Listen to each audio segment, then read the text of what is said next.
Cyber నేరాలు ట్రెండుగా మారాయి. Physical offence కంటే సైబర్ ఎఫెన్స్లు ఎక్కువగా జరుగుతున్నాయి. కొత్త తరహా మోసాలతో ప్రజలను మోసం చేస్తున్నారు సైబర్ నేరగాళ్లు. Online investment, trading, digital arrest, OTP frauds చేస్తూనే ఉన్నారు. ప్రజల సొమ్మును కొల్లగొడుతున్నారు సైబర్ నేరగాళ్లు. ఇక స్టాక్ ట్రేడింగ్ ఫ్రాడ్ తో పాటు వ్యాపార అవకాశాలను మోసం చేసిన 2 సైబర్ కేసులను ఛేదించారు సైబర్ క్రైమ్ పోలీసులు. స్టాక్ ట్రేడింగ్ లో పెట్టుబడులు పెడితే భారీ లాభాలు వస్తాయని ఆశ చూపి మోసం చేశారు నేరగాళ్లు. బాధితుడికి కాల్ చేసి ఐటీ ఉద్యోగినిగా పరిచయం చేసుకుంది ఓ మహిళ. రోజు ఫోన్ మాట్లాడడంతో పాటు వాట్సాప్ చాటింగ్ చేసుకునేవారు.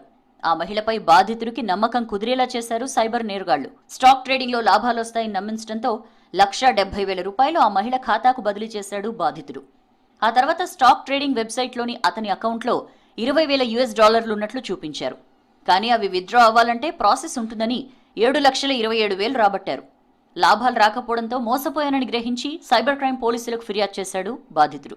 ఈ కంప్లైనెంట్ కి కాంటాక్ట్ చేసి పరిచయం పెంచుకొని ఒక రిప్యూటెడ్ మల్టీనేషనల్ ఐటీ కంపెనీ పేరు చెప్పి ఆ కంపెనీలో ఎంప్లాయీ అని చెప్పుకుందామే.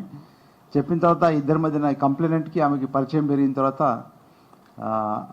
నెక్స్ట్ వాట్సాప్ కమ్యూనికేషన్ మొదలు పెట్టడం జరిగింది. స్టాక్ ట్రేడింగ్లో మీరు ఇన్వెస్ట్మెంట్ చేస్తే మంచి రిటర్న్స్ వస్తాయి మీకు అని చెప్తే అతను ముందుగా ₹1,70,000 చెప్పిన అకౌంట్కి ట్రాన్స్ఫర్ చేయడం జరిగింది. Found to be is credit అన్నట్టు అతని సంపాదన ఇన్వెస్ట్మెంట్ చేసిన తర్వాత. కానీ ఆ డబ్బులు విత్డ్రా చేసుకోవాలంటే అతనికి విత్డ్రా కావడానికి అవకాశం లేకుండా ఉంది. ఒక 7.5 lakhs అతను డిపాజిట్ చేసిన తెలిసిపోయింది. తర్వాత ఇతనికి రియలైజేషన్ ఏమొచ్చిందంటే డబ్బులు ఎప్పుడైతే విత్డ్రా చేసుకోవడం ఫెసిలిటేట్ చేయట్లేదో అప్పుడు ఈ realise that it is a fraud. మరో కేసులో నిజామాబాద్కు చెందిన సంతోష్ కుమార్ గతంలో ఎయిర్పోర్ట్లో పనిచేశాడు. ఆ తర్వాత జాబ్ మానేసి కన్సల్టెన్సీ స్టార్ట్ చేశాడు. దుబాయ్, సింగపూర్లో కాంట్రాక్టర్తో పరిచయాలు పెంచుకున్నాడు. ఉద్యోగ అవకాశాల పేరుతో యువతను కమిషన్ తీసుకుని పంపించాడు. చైనాకు చెందిన కాల్ సెంటర్ సూపర్వైజర్తో పరిచయం ఏర్పడింది. దీంతో సాధారణ ప్రజల అకౌంట్లు సైబర్ నేరగాళ్లకు సమకూర్చాడు. ఉద్యోగాల పేరుతో అతని గ్రామానికి చెందిన యువకుల్ని కూడా కమిషన్ తీసుకుని కాంబోడియాకు పంపించాడు. అక్కడికి వెళ్లిన వారు సైబర్ క్రైమ్ కాల్ సెంటర్లో బందీలుగా మారిపోయారు. ఈ కేసులో డెబిట్ కార్డులు, పాస్బుక్లు, cheque books, laptop, cell phone స్వాధీనం చేసుకున్నారు పోలీసులు. చిక్కాల సంతోష్ కుమార్ అనే వ్యక్తిని, ఇతను నిజామాబాద్ వాసి, కాకపోతే హైదరాబాద్లో సెటిల్ అయి ఉన్నారు గత కొన్ని సంవత్సరాలు ఉంటూ. ఇతను ఏంటంటే బేసిక్గా హైదరాబాద్ ఎయిర్పోర్ట్లో గ్రౌండ్ ఇన్ఛార్జ్గా, గ్రౌండ్ క్యాప్టెన్గా పనిచేశారు. ఆ ఇండిగో నుంచి కూడా బయటకు వచ్చి ఒక వీసా కన్సల్టెన్సీ ఫామ్ పెట్టి ఈ అన్ఎంప్లాయిడ్ యూత్ని విదేశాలకు పంపించడం, దుబాయ్, తర్వాత సౌత్ ఈస్ట్ ఏషియన్ కంట్రీస్కి, కొన్ని కంట్రీస్ పంపించడం మొదలుపెట్టారు. మీరు కనుక ఈ ఎంప్లాయ్మెంట్కి కాంబోడియాలో చాలా మంచి ఆపర్చునిటీస్ ఉన్నాయి, అక్కడ చాలా మంచి ఉద్యోగాలు వస్తాయి మన యూత్కి అని అంటే అతను కొంతమంది వ్యక్తుల్ని కాంబోడియాకి పంపించారు.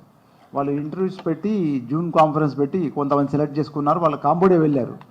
అంటే అక్కడ ఈ కాల్ సెంటర్స్, ఈ సైబర్ ఫ్రాడ్స్టర్స్ అంతా ఒక పెద్ద బిల్డింగ్లో, మల్టీ స్టోరీ బిల్డింగ్లో ఉంచి అందులో ఇలా ఎవ్రీథింగ్, వాళ్ళ పర్సనల్ ఇన్ఫర్మేషన్, వాళ్ళ ఫైనాన్షియల్ కంట్రోల్ మొత్తం వాళ్ళ దగ్గర ఉండిపోతుంది అన్నట్టు. బిజినెస్ ఆపర్చునిటీ స్కామ్ లో ఢిల్లీకి చెందిన వ్యక్తిని అరెస్ట్ చేశారు సైబర్ క్రైమ్ పోలీసులు. ACES ట్రేడింగ్ అనే బోగస్ కంపెనీతో బాధితుడి నుంచి ₹1,11,00,000 బదిలీ చేయించుకున్నారు. చివరికి లేని కంపెనీని ఉన్నట్లు చూపించి మోసం చేశారని గ్రహించి ఆ వ్యాపారి పోలీసులకు ఫిర్యాదు చేశాడు. కేసులో సరాజ్ సింగ్లాను అరెస్ట్ చేయగా పరారీలో ఉన్న ఇద్దరి కోసం గాలిస్తున్నారు పోలీసులు. రోజుకు కొత్త తరహా మోసం చేస్తున్నారు సైబర్ నేరగాళ్లు. ఈజీగా డబ్బులు వస్తాయని ఆశపడి సైబర్ నేరగాళ్ల ఉచ్చులో పడొద్దని, అప్రమత్తంగా ఉండాలని సూచిస్తున్నారు పోలీసులు.